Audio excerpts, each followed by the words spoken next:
안녕하세요. 돌아오는 2월이면 이혼한 지 어느덧 1년이 되는 30대 여성입니다. 사실 요즘이야 한번 갔다 온 건 흠도 아니라고 하지만 그래도 이혼한 게 자랑은 아니다 보니 이혼했다는 말을 하게 될 때는 어쩐지 저도 모르게 움츠러드는 게 사실이에요. 하지만 돌이켜 생각해보면 남편과 결혼 생활을 이어가던 때보다 오히려 지금이 훨씬 풍요롭고 행복하기에 후회는 없습니다. 남편하고 저는 친구 소개로 알게 되었어요. 좀 더 구체적으로 말하자면 그날은 제 고등학교 동창의 생일이었는데 그 친구가 워낙 마당발이거든요. 그래서 원래도 놀 때 중학교 친구, 고등학교 친구, 대학교 친구 뭐 이런 식으로 따로 부르는 게 아니라 자기가 내키는 대로 사람들을 불러요. 그런데 저는 워낙 낯을 많이 가리다 보니 그런 모임에 한번 다녀오면 온기가 빨린 것 마냥 정말 피곤해지대요. 그래서 언젠가부터 웬만하면 친구가 불러도 이 핑계 저 핑계 대가며 나가지 않는 일이 잦아졌는데 친구도 제가 일부러 피한다는 걸 느꼈던 모양입니다. 하루는 술에 취해서는 저한테 좀 서운한 애 어쩌네 하소연을 해댔거든요. 그리고 또 막상 그런 소리를 듣고 나니 당연히 제 마음도 편치가 않았죠. 미안하다고 사과했고 친구도 이해한다고 했지만 말이에요. 그런데 그 일이 있고 2주 뒤가 친구 생일이었어요. 그리고 친구는 또 어김없이 저에게 연락을 해왔기에 성이라도 보이자는 마음으로 잠깐 들리게 되었는데 거기서 남편을 처음 만났고 남편 말로는 저한테 첫눈에 반했다고 하더라고요. 제 뒤에서 후광이 비추더라나요? 하지만 이것도 다 좋을 때 이야기지. 이혼한 지금은 쓸데없는 헛소리일 뿐이죠. 아무튼 그날 이후로 남편은 제 친구에게 물어 제 연락처를 알아냈다며 신뢰가 되는 게 아니라면 다시 한번 따로 만나고 싶다고 문자를 보내왔어요. 그리고 솔직히 저는 그런 남편의 문자가 반갑기보다는 거슬리더라고요. 친구가 저에게 말도 없이 제 연락처를 줬다는 것도 마음에 안 들었죠. 그런데 친구는 자기가 보기엔 남편이 정말 남자답고 괜찮은 사람이라서 좋은 뜻으로 알려준 거라며 저더러 자길 믿고 한번 만나보라는 거예요. 그리고 이것도 거절하면 또 서운한 애 어쩌네 말이 나올 것 같아서 거절할 때 하더라도 직접 말해야겠단 마음으로 남편을 만나게 되었습니다. 하지만 상황은 제 예상대로 흘러가지 않았어요. 남편은 생각보다 훨씬 매너도 좋았고 말도 잘 통했거든요.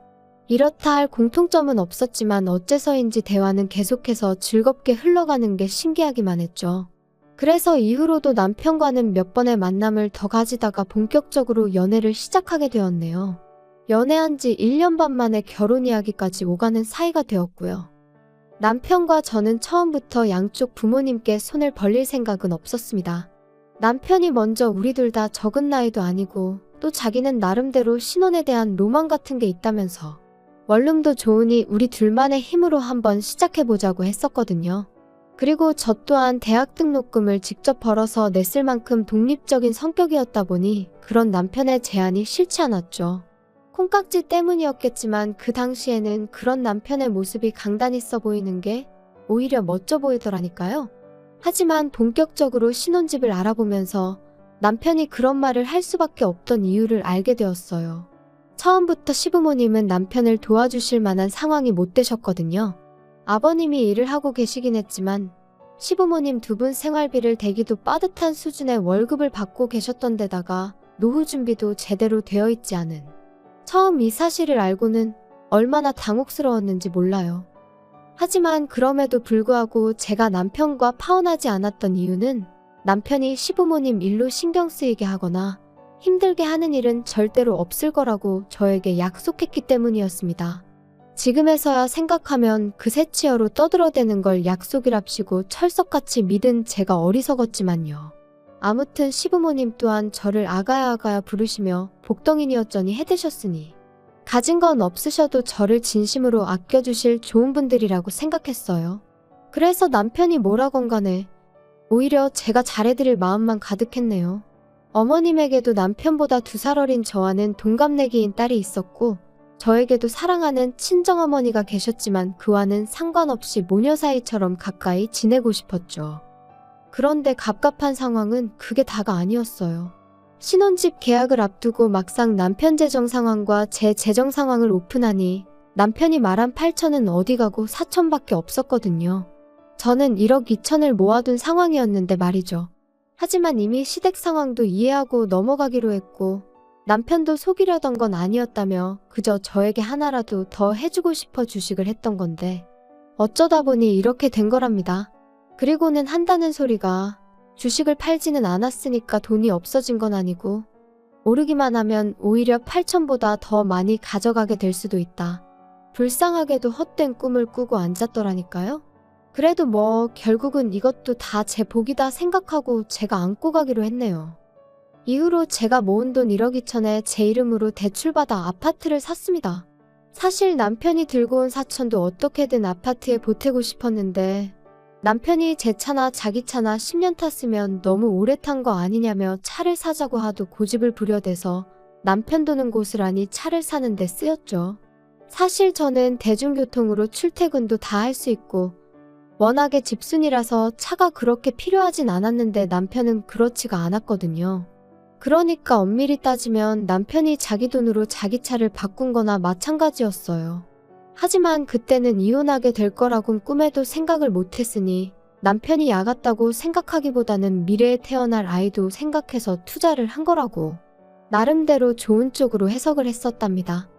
한편 비록 구축 아파트긴 했지만 친정부모님이 결혼 축하 선물로 리모델링을 해주셨던 덕분에 아는 신축 못지않게 세련되어졌어요.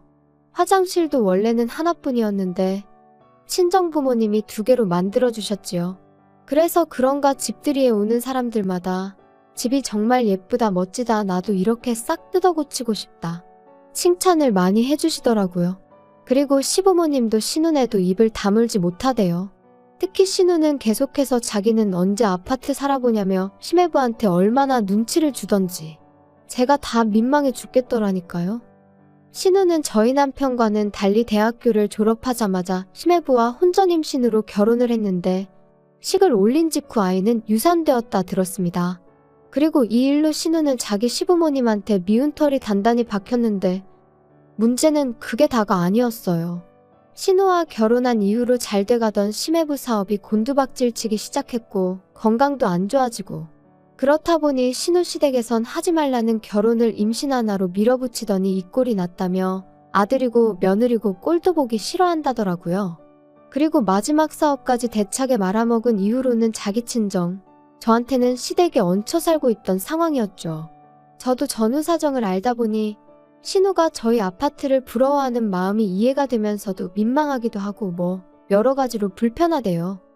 그런데 집들이를 하고 한 달 정도 지났을 땐가 어머님이 평소처럼 아가야 하며 연락을 해오셨습니다. 그리고는 하시는 말씀이 신우가 저희 집 구경 한번 하고 나서 생병이 났다는 거예요. 자기 팔자는 왜 이런 거냐며 울었다가 지쳐 잠들고 시름시름 앓는다며 보기 딱해 죽겠다 어떡하냐 하시는데 솔직히 너무 황당하고 어이가 없어서 뭐라고 대꾸를 해야 할지도 모르겠더라고요. 그런데 그때 어머님이 당신이 그래서 방법을 생각해냈다 하시더니 저희 아파트가 방이 3개고 그중 하나가 비어있지 않냐며 거기에 신우랑 시매부를 살게 하면 어떻겠냐 그러시는 거예요. 제가 너무 놀라서 진심으로 하시는 말씀이냐 물었습니다. 어쩌면 어머님도 오죽 답답하니 그냥 아무 말이나 하신 거 아닐까. 잠깐 그런 생각이 들었거든요. 하지만 어머님께서는 당신이 뜨순 밥 먹고 쉰소리 하겠냐며 이건 시어머니로서 며느리한테 하는 부탁이 아니라 명령이니까 그런 줄 알라셨어요. 그리고 그날 저녁 저는 남편에게 낮에 어머님이 하셨던 말씀을 그대로 전했습니다. 그리고 남편에게 당신도 알고 있던 거냐, 미리 무슨 이야기가 오가기라도 했던 거냐고 대놓고 물었죠. 그랬더니 남편이 손사래를 치면서 자기가 그럴 리가 있냐고 펄쩍 뛰더라고요. 어머님의 너무나 당당한 태도가 마음에 걸렸지만 일단은 그냥 넘어갔어요. 그리고 이후로 어머님도 신우를 데리고 살아라 어째라 그 이야기를 더는 안 꺼내셨기에 그렇게 일단락된 줄 알았죠. 그런데 그 이야기가 오가고 반년쯤 지났을 무렵이었어요. 남편이 지나가는 말처럼 지영이네도 아파트 살 건가 봐 알아보고 있다더라 그러는 거예요. 그래서 그러냐고 잘 됐네 했습니다. 그런데 문득 신우도 마트에서 아르바이트를 하고 있었고 시매부도 제대로 된 직장을 못 잡은 상황이었는데 아파트 살 돈이 어디서 났나 싶더라고요. 그래서 전에는 돈이 없다고 죽는 소리 하더니 아파트 살 돈을 벌써 모았더냐고 물었어요. 그랬더니 남편이 그거야 지들이 알아서 하겠지 내가 어떻게 알겠어 하며 어영부영 대충 넘기는 거예요. 그래서 그냥 말하기가 싫은가 보다 하고 저도 더는 안 물었습니다. 솔직히 불현듯 떠올라 물어본 거지. 알고 싶어 죽겠다, 궁금해 죽겠다 그런 것도 아니었고요. 그런데 그 자금의 원천은 어이가 없게도 저희 시부모님 주머니에서 나오는 거였어요. 그날은 남편 회사의 창립기념일이었고 저는 그런 남편과 모처럼 여유 있는 시간을 보내고 싶은 마음과 동시에 남편을 놀래켜줄 요량으로 회사에서 조금 이른 퇴근을 했죠. 그리고 남편이 눈치채지 못하도록 조심스레 현관을 열고 들어갔는데 안방에서 남편이 누군가랑 통화하는 소리가 들리대요. 그래서 일단 남편의 통화가 끝나기를 문 밖에서 기다리는데 뭐 때문인진 몰라도 전화기 너머의 목소리가 점점 커지더니 이내 스피커폰 못지않게 목소리가 쩌렁쩌렁 울렸고 바로 저희 어머님이시더라고요.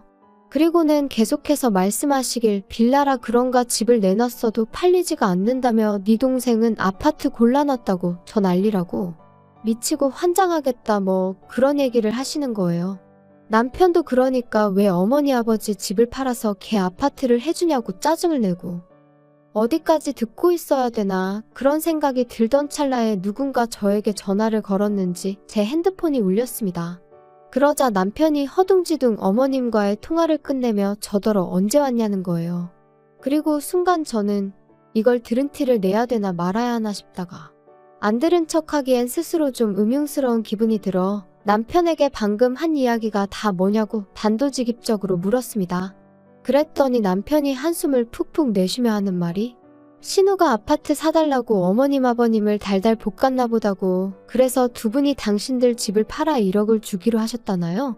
어이가 없어서 그럼 시부모님은 어디 가서 사시려는 거냐고 물었더니 남편이 하는 말이 자기도 모른답니다. 어머님이 갈 때는 정해져 있으니 걱정하지 말라고만 말씀하셨다고요.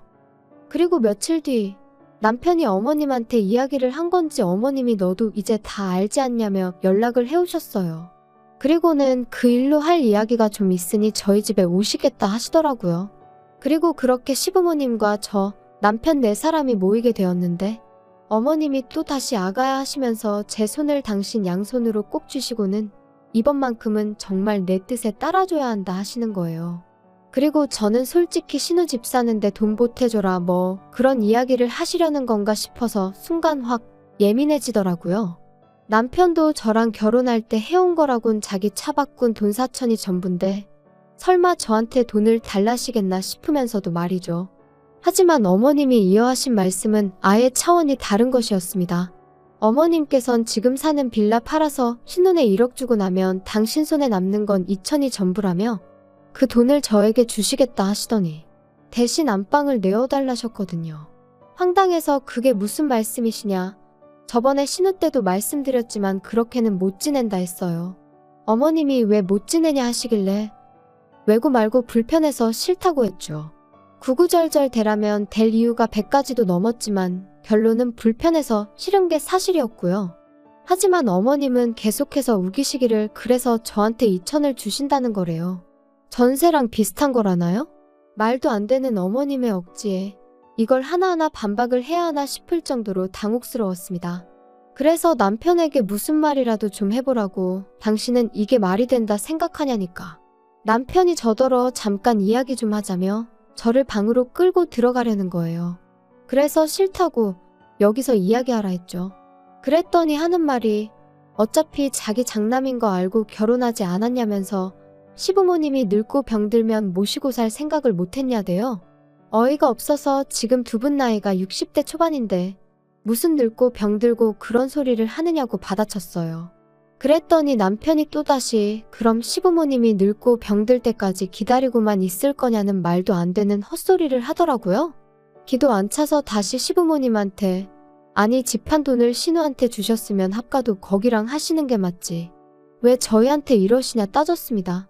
그랬더니 시부모님 하시는 말씀이 신혼에는 하루라도 빨리 애를 가져야 하는데 당신들이랑 같이 살면 얼마나 불편하겠냐며.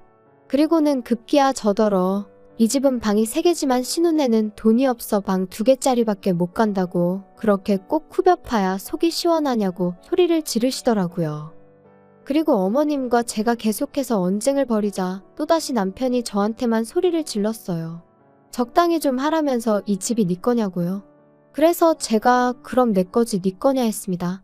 내 명의라고 대출도 나 혼자 갚게 해놓고선 그걸 까먹었냐고 머리가 어떻게 된 거 아니냐 했죠. 그리고는 남편더러 너 말 잘했다고 내 집이니까 당장 네 부모 데리고 나가라 했습니다. 안 그러면 나도 내 친정부모님 부르겠다. 경찰도 부르겠다. 한번 동네 시끄럽게 다 뒤집어 엎어보자고. 말 그대로 미친 엑스 마냥 악을 써댔지요. 그랬더니 시부모님도 남편도 그런 제 모습을 보곤 엄청 놀랬던 모양이 돼요. 저거 제정신 아니라며 도망치듯 나갔거든요. 그리고 결국 남편하고는 이혼했어요. 남편은 위자료니 뭐니 헛소리를 해댔지만 제가 뭘 잘못한 게 있어야 위자료도 주는 거지. 그래서 저는 남편더러 내가 너한테 받아내지 않는 걸 감사하게 생각하라며 네가 네 돈 주고 산 차는 안 뺐을 테니 그거나 먹고 떨어지라 했네요. 그리고 그렇게 한 달 만에 남남이 되어버렸습니다. 결혼에 이르기까지는 2년이 넘는 시간이 걸렸는데 이혼은 그 시간에 10분의 1도 걸리지 않는다는 게 새삼 우습더라고요. 한편 신우의 성화에 결국 시부모님은 빌라를 파셨고 신우네는 원하는 대로 아파트에 들어간 모양이에요. 그런데 그 이후로 지금까지 금리가 장난 아니게 올랐잖아요. 그때도 시부모님 돈 1억에 대출을 있는 대로 끌어왔다 들었는데 이러다 신우네 아파트 경매시장에서 보게 되는 거 아닌가 모르겠네요. 그뿐만이 아닙니다. 그런 와중에 신우네가 시부모님이며 저희 남편이며 나 몰라라 하는 바람에 결국 있는 돈 없는 돈 다 끌어모아 보증금 3천에 월세 70짜리 구해서 세 사람이 같이 살기 시작했다대요. 제가 뒷조사를 한 건 아니고 지금도 종종 남편이 자기 반성 많이 했다며 용서해달라고 죽는 소리를 해가며 연락을 해와서 알아요. 차단을 해놔도 자꾸 남의 핸드폰을 빌려서 그러는 건지 모르는 번호로 보내오니 어쩔 수 없이 알게 됩니다. 그러니까 옛말에 욕심이 과하면 화를 당한다더니 그게 정말 딱이라니까요. 분수대로 살아라, 주제를 알라 뭐 그런 말들이 어떻게 보면 참 기분 나쁜 말도 맞지만 제가 생각하기엔 사실 욕심을 낼 거면 스스로 노력을 하라는 소리로 들려요. 아무튼 신우 한 사람의 억지와 탐욕이 이 모든 사단을 만든 게 아닌가 싶네요. 아무쪼록 다들 어떻게 살던지 간에 더는 저는 안 건들면 좋겠다는 생각뿐입니다.